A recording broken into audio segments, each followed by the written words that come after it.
हरे कृष्णा। आइए पाठ को आगे बढ़ाते हैं। उससे पहले हम श्री कृष्ण की और गुरु महाराज की वंदना करेंगे। ओम ज्ञानतिमिरान्धस्य ज्ञानाञ्जनशलाकया चक्षुरुन्मीलितं येन तस्मै श्रीगुरुवे नमः। श्रीकृष्ण चैतन्य प्रभु नित्यानंद श्री अद्वैत गदाधर श्रीवासादि गौरभक्तवृंद। हरे कृष्णा कृष्ण कृष्ण हरे हरे, हरे राम राम राम हरे हरे। हरे कृष्णा। तो श्री कृष्ण ने क्या बताया अर्जुन को लास्ट टाइम? श्री कृष्ण कह रहे हैं कि जब तुम्हारा मन वेदों की अलंकारमयी भाषा से भी ऊपर चला जाएगा, उससे भी विचलित नहीं होगा, तब तुम आत्म साक्षात्कार की स्थिति को प्राप्त कर लोगे। अर्थात तब तुम्हें पूर्ण ज्ञान हो जाएगा कि तुम क्या हो, तुम आत्मा हो, तुम्हारा भगवान से क्या रिलेशन है। इस तरह से कृष्ण बता रहे हैं। अब आगे करते हैं। अब अर्जुन का सवाल आएगा। हरे कृष्णा।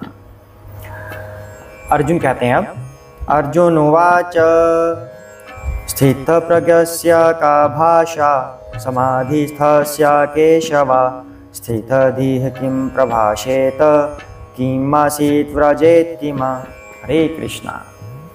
अर्जुन ने कहा, हे कृष्ण, अध्यात्म में लीन चेतना वाले व्यक्ति के क्या लक्षण हैं? वह कैसे बोलता है और उसकी भाषा क्या है? वह किस तरह बैठता और चलता है? तो अर्जुन कह रहे हैं आध्यात्म में लीन चेतना वाले व्यक्ति अर्थात स्थित प्रज्ञा के लक्षण क्या हैं, वह कैसे बोलता है, कैसे चलता है। और श्री कृष्ण ने इतना ज्ञान तो अर्जुन को दे दिया कि हमें वैकुंठ लोक जाने का प्रयत्न करना चाहिए, हमें स्वर्ग लोक की प्राप्ति की तरफ नहीं जाना चाहिए, निराकार की प्राप्ति की तरफ नहीं जाना चाहिए, हमें वैकुंठ लोक जाने के लिए तैयारी करनी चाहिए, अर्थात भगवत भक्ति में रहना चाहिए, हमें सकाम कर्म नहीं करने, हमें निष्काम कर्म से भी ऊपर उठना है, अकर्म तक, भक्ति तक। तो इस तरह श्री कृष्ण ने अर्जुन को ज्ञान दिया, आत्मा का ज्ञान दिया, शरीर का ज्ञान दिया। तो अब अर्जुन का सवाल आ रहा है कि जो व्यक्ति इस ज्ञान को प्राप्त कर लेता है उसके लक्षण कैसे होते हैं, वह कैसे चलता है, कैसे बैठता है, कैसे उठता है, कि ऐसा व्यक्ति कैसे बोलता है। अब बोलने का मतलब क्या हुआ? बोलने का मतलब ये हुआ कि जब कोई किसी को प्रोवोक करता है, जब ऐसे भक्त को कोई प्रोवोक करता है, उत्तेजित करता है अपने शब्दों से, तो यह भक्त कैसे रिएक्ट करता है, उसका उत्तर कैसे देता है, उसको कह रहे हैं कि वह कैसे बोलता है। आगे क्या कह रहे हैं, उसकी भाषा क्या है, वो किन शब्दों का प्रयोग करता है उसे उत्तर देने के लिए, या फिर वह उत्तर देता ही नहीं, अर्थात वह कैसे रिएक्ट करता है, कैसे अपनी बात को स्पष्ट करता है सामने अगर कोई उसे प्रोवोक करता है, कोई उसे उत्तेजित करता है अपने कटु वचनों से। वह अर्जुन पूछ रहे हैं। वह किस तरह बैठता है? बैठने का मतलब बैठ जाना, रिलैक्स होना। अर्थात जब किसी ने किसी उस भक्त को गुस्सा दिला दिया, उत्तेजित कर दिया अपने कटु शब्दों से, तब वह कैसे बैठता है, अर्थात अपनी इंद्रियों को उसने कैसे वश में किया, कैसे कंट्रोल किया।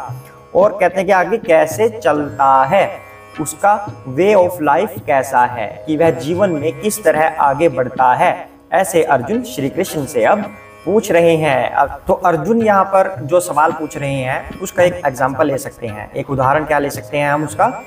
कुछ लोग कहते हैं कि वह बड़ा भक्त बना फिरता है, इस्कॉन में जाता है, इतना भक्त बनता है। तो अर्जुन कह रहे हैं कि कैसा व्यक्ति दिव्य चेतना को प्राप्त हुआ है, कि उसकी विशेषताएं क्या हैं। अब पता चलेगा कि जो ऐसे फिर रहा है भक्त बना हुआ, क्या वह रियली में भक्त है। तो कुछ लोग कहते हैं आपकी दीक्षा नहीं हुई, अगर आपकी दीक्षा नहीं हुई तो आप क्या भक्त हो, आप तो भक्त हो ही नहीं, दीक्षा नहीं हुई आपकी। तो अर्जुन ये पूछ रहे हैं कि कैसा व्यक्ति दिव्य चेतना में स्थिर होता है, उसकी विशेषताएं क्या होती हैं, अर्जुन यह पूछ रहे हैं। अब भगवान ये बताएंगे कि जिसकी दीक्षा नहीं हुई क्या वह भक्त है या वह भक्त नहीं है, इसका उत्तर भगवान देंगे। तो इस तरह के सवाल हमारे जीवन में होते हैं, अर्जुन उन्हीं को पूछ रहा है, तो भगवान अब उनका उत्तर देंगे कि क्या हम बिना दीक्षा वाले को भक्त मान सकते हैं या नहीं मान सकते, भक्त के अंदर विशेषताएं क्या होती हैं, भगवान बताएंगे। अब इसका उत्तर आपको मिलेगा। हम सारा दिन करते रहते हैं ना, दीक्षा नहीं मिली, दीक्षा नहीं मिली, दीक्षा नहीं हुआ तो भक्त नहीं हुआ। भगवान से पूछते हैं, आइए जानते हैं। हरे कृष्णा। श्री भगवान उवाच प्रजहाति यदा कामान् सर्वान् पार्थ मनः गतान् आत्मनि एवात्मनः तुष्टाः स्थित प्रज्ञा तदा उच्यते। हरे कृष्णा। श्री भगवान ने कहा, हे पार्थ, जब मनुष्य मनोधर्म से उत्पन्न होने वाली इंद्रिय तृप्ति की समस्त कामनाओं का परित्याग कर देता है और जब इस तरह से विशुद्ध हुआ उसका मन आत्मा में संतोष प्राप्त कर लेता है, तो वह विशुद्ध दिव्य चेतना को प्राप्त कहा जाता है, स्थित प्रज्ञा कहा जाता है। हरे कृष्णा। तो श्री कृष्ण यहाँ पर क्या बता रहे हैं? मनोवृत्ति से उत्पन्न होने वाली इंद्रिय तृप्ति की कामनाएं। अब मनोधर्म से उत्पन्न को क्या कहते हैं? मन के घोड़े दौड़ाना, दिमाग के घोड़े दौड़ाना। दिमाग के घोड़े कैसे दौड़ते हैं कि हाँ, मैं ऐसे करूंगा तो मुझे ये मिल जाएगा, वैसे करूंगा तो मुझे ये मिल जाएगा, जीवन में आनंद चाहिए, जीवन में यह वस्तु चाहिए, अगर मुझे ये करना पड़े तो मैं ये भी करूंगा, इससे मुझे ये मिल जाएगा।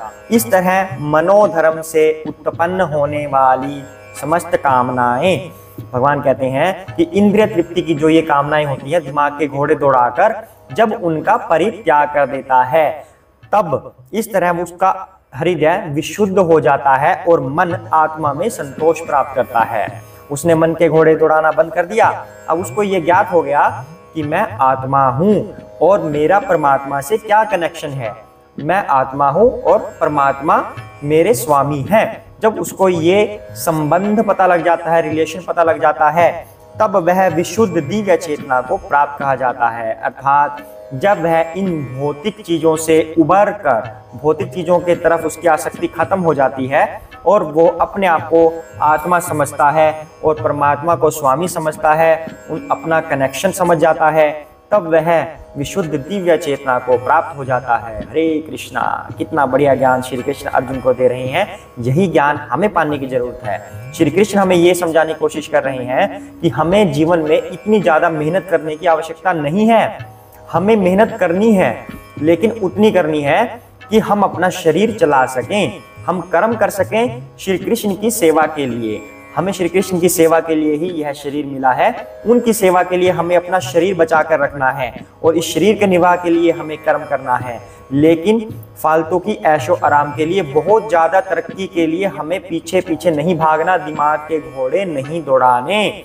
हमें ज्ञात होना चाहिए कि हम आत्मा है। ये शरीर जो हमें मिला है, ये भगवान की सेवा के लिए मिला है और उस सेवा को करने के लिए मार्ग में जो जो बाधाएं हैं, उनको पार करने के लिए हम कर्म करना है। हरे कृष्णा। तो आगे चलते हैं। दुखेषु अनुद्विग्न मनः सुखेषु विगत सप्रीहः वीतराग भय क्रोधः स्थितधीः मुनिः उच्यते। हरे कृष्णा। जो त्रय तापों के होने पर भी मन में विचलित नहीं होता अथवा सुख में प्रसन्न नहीं होता और जो आसक्ति, भय और क्रोध से मुक्त है, वह स्थिर मन वाला मुनि कहलाता है। हरे कृष्णा। तो कृष्ण यहाँ पर क्या कह रहे हैं? तीन तापों के होते हुए भी अगर वह विचलित नहीं होता। अब तीन ताप कौन से हैं, अर्थात तीन तरह के दुख कौन से हैं जो इंसान को विचलित कर देते हैं? पहला दुख कौन सा है? जो हमारी बॉडी, हमारे शरीर से या हमारे मन से हमें मिलता है। अर्थात शरीर में कोई रोग लग गए, उन रोगों से निदान नहीं हो रहा, उनसे हमें दुख हो रहा है। हमारे मन में जो दुख बैठ जाते हैं, मुझे ये करना था, मुझे वो करना था, पर मैं नहीं कर पाया। अर्थात शरीर के और मन के जो दुख होते हैं, उसे कहते हैं हम आध्यात्मिक कलेश, आध्यात्मिक ताप। उन तीन तापों में से एक है आध्यात्मिक। दूसरा जो किसी प्राकृतिक वजहों से होते हैं, जैसे कहीं पे बाढ़ आ गई, कहीं पे भूकंप आ गया, कहीं पे समुद्र की लहरों ने परेशान कर दिया, जो कहीं पे भूकंप हो गया। तो इस तरह जो प्राकृतिक आपदाएं होती है, उनकी वजह से जो हमें दुख मिलता है, जैसे उत्तराखंड में त्रासदी हुई थी, इस तरह से वो दुख ही हुआ। वो दुख हुआ ना, जिन परिवारों ने अपने बच्चों को खोया है, वो दुख हो गया। यानी कि प्राकृतिक आपदाओं से जो दुख मिलता है, इसे कहते हैं आदिदैविक ताप या आदिदैविक दुख। तीसरा दुख कौन सा हो गया? जो हमें दूसरों से मिलता है, दूसरों की वजह से मिलता है, फ्रॉम अदर लिविंग बीइंग्स। जैसे चींटी ने हमें काट लिया तो उससे हमें दुख हुआ, या कोई और दुख भी हो सकता है, कोई हमें परेशान कर रहा है। जो दूसरों से हमें दुख मिलता है, उसे कहते हैं आदि भौतिक दुख। वो आदि भौतिक दुख हो गया। इस तरह से 3 टाइप के दुख होते हैं संसार में जो हमें परेशान करते हैं। इन तीनों तापों से जो ऊपर उठ जाता है, ये तीनों दुख आने के बावजूद भी जो विचलित नहीं होता, उसे श्री कृष्ण कह रहे हैं कि वह आत्म साक्षात्कार की स्थिति में आ गया, उस समाधि में लीन हो गया। तब तुम्हें दिव्य चेतना प्राप्त हो जाएगी। अर्थात जब इंसान के पास दुख आते हैं तब उसकी असली परीक्षा होती है। भगवान दुख देते ही इसलिए है उसकी परीक्षा हो सके, उसको कर्म फल भी होता है और दुख में उसकी परीक्षा भी होती है कि क्या यह भक्ति में दृढ़ रहेगा। अर्थात हमें जब भी कोई दुख आता है इन दुखों से भी ऊपर उठ जाना चाहिए। अब किसी भक्त को कोई दुख आता है तो क्या वह उस दुख में ही रह जाता है? भक्त हमेशा भगवान की भक्ति में निरंतर लगा रहता है। उस स्थिति को बोलते हैं कि आत्म साक्षात्कार की स्थिति है, दिव्य चेतना वाली स्थिति है। यह श्री कृष्ण अर्जुन को समझा रहे हैं। साथ में श्री कृष्ण कह रहे हैं जो सुख में प्रसन्न नहीं होता, अर्थात जो दुख में विचलित ना हो और सुख में प्रसन्न ना हो। ऐसा एक एग्जाम्पल हमारे पास है श्री राम का। हरे कृष्णा, जय सिया राम। तो श्री राम कभी भी सुख में प्रसन्न नहीं हुए, दुख में बहुत अधिक विचलित नहीं हुए। थोड़ा थोड़ा सुख दुख उन्होंने दिखाया था अपना, क्योंकि वो मानव रूप में अवतरित हुए थे इसलिए। लेकिन श्री राम कभी भी जब उनके पास दुख आया था, जब उनको वन में जाना पड़ा था, तब श्री राम ने हंसते हंसते उसे स्वीकार किया था। श्री राम कभी भी सुख में ज्यादा प्रसन्न नहीं हुए और दुख में कभी ज्यादा दुखी नहीं हुए। ऐसा ही श्री कृष्ण हमें कह रहे हैं, जो व्यक्ति 3 तापों से भी विचलित नहीं होता और सुख में प्रसन्न नहीं होता, जो आसक्ति, भय और क्रोध से मुक्त है। आसक्ति का हमने पहले वर्णन कर लिया कि भौतिक आसक्तियों में लगा है कि मुझे ये चाहिए वो चाहिए, इसके बिना मैं जी नहीं सकता। भय से, किसी भी चीज का उसको भय नहीं होना चाहिए। उसे पता होना चाहिए कि मैं आत्मा हूँ, आत्मा को कभी काट नहीं सकते, जला नहीं सकते, डुबो नहीं सकते, आत्मा का कुछ भी कोई बिगाड़ नहीं सकता। तो उसका भय चला जाता है, यानी कि जिसको ये ज्ञान हो गया उसको भय नहीं रहेगा। और क्या कह रहे हैं भगवान? क्रोध से, कि कोई मुझे कुछ भी बोल ले, कितना भी उत्तेजित कर ले, कितना भी प्रोवोक कर ले, क्रोध मुझे नहीं आएगा। क्यों नहीं आएगा? क्योंकि सामने वाले भी आत्मा है, मैं भी आत्मा हूँ, वो भी भगवान का अंश है, मैं भी भगवान का अंश हूँ। तो भगवान का एक अंश मुझसे कुछ कह रहा है, कहने दीजिए, मैं तो भगवान का ही हूँ ना। जो भगवान ने कहा मुझे तो वही करना है। मुझे किसी और पर कोई क्रोध, प्रसन्नता ऐसा कुछ भी जाहिर नहीं करना है।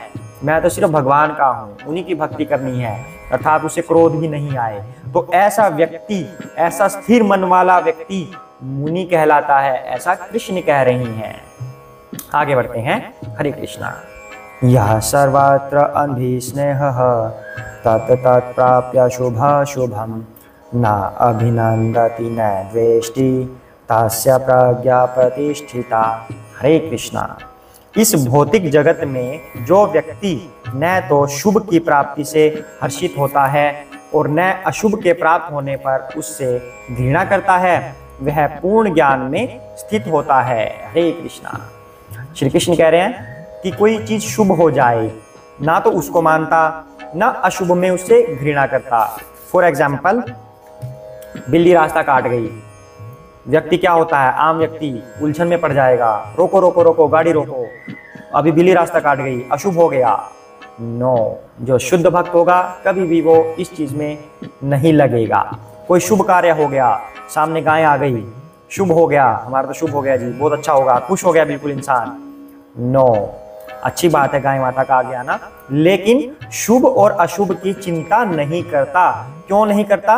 क्योंकि भक्त को तो हमेशा यही रहेगा कि मुझे तो भगवान की माला जप करनी है, चैंटिंग करनी है, चाहे शुभ हो मुझे तो तब भी भक्ति करनी है, अशुभ होगा तब भी मुझे तो भक्ति करनी है। मेरा तो कोई दूसरा कार्य ही नहीं। जब कोई दूसरा कार्य नहीं तो मेरे लिए कैसा शुभ और अशुभ? मुझे तो हर परिस्थिति में भक्ति ही करनी है, माला जप ही करनी है, तो मेरे लिए कैसा शुभ और अशुभ? तो श्री कृष्ण ऐसा कह रहे हैं कि जो व्यक्ति आत्म साक्षात्कार की स्थिति में होता है, दिव्य चेतना की स्थिति में होता है, वह न तो शुभ अशुभ की चिंता करता है और न ही वह 3 तापों के होने से भी विचलित होता है, न ही सुख में ज्यादा प्रसन्न होता है। अर्थात उसका भाव हमेशा ही एक जैसा रहता है, न कभी खुश होगा, न कभी दुखी होगा, न ही कभी शुभ अशुभ की चिंता करेगा, न किसी के ऊपर क्रोध करेगा, किसी के क्रोध करने पर भी क्रोध नहीं करेगा, वह हमेशा एक जैसा बना रहेगा और हमेशा भक्ति ही करता रहेगा, अपने पथ पर आगे बढ़ता रहेगा। ऐसा व्यक्ति दिव्य चेतना को प्राप्त करता है। हरे कृष्णा। आज के लिए इतना ही करते हैं, सभी साथ में बोलेंगे जय श्री कृष्ण चैतन्य प्रभु नित्यानंद श्री अद्वैत गदाधर श्रीवासादि गौर भक्त वृंदा। हरे कृष्ण कृष्ण कृष्ण हरे हरे, हरे राम राम राम हरे हरे। हरे कृष्णा।